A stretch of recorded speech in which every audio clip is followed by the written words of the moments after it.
I'm Michelle Scoggins, and I chose to do my oral history report over the fact that I am related to one of the most famous mother and son partners in crime. Or so this story goes. I interviewed my dad, John Joseph Romer, who was adopted from Canada as a newborn. He was adopted, he was one of 10 children that was adopted from Canada into Mercer County where he lived.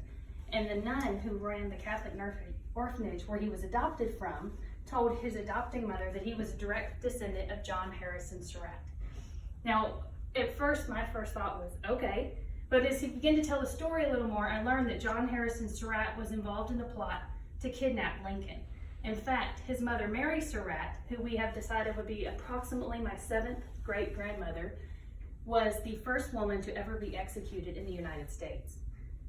Mary Surratt was hung after a jury by a military trial decided that she was guilty of the plot to kill Lincoln, or involved in the plot to kill Lincoln. Actual reality is she owned the tavern, and she also owned the boarding house where Wilkes Booth stayed a lot. And her son, John Surratt, was good friends with Wilkes Booth. John Surratt was involved in the plot to kidnap Lincoln. The point of kidnapping him was to hold him hostage in exchange for the release of Confederate soldiers.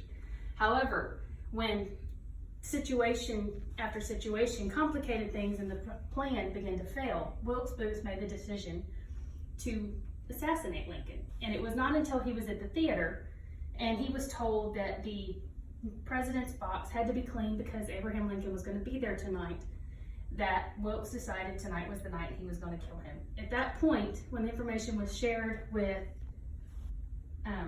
John Surratt, he decided he didn't want anything to do with it, and he actually left town. John Surratt was not found until months later, after his mom had already been convicted and hung. And when they actually arrested Mr. Surratt, he was released, and because the trial found him not guilty, or they did not have enough information to convict. So I just find it interesting. You never know who's sitting in class with you. So thank you. Y'all have a great day.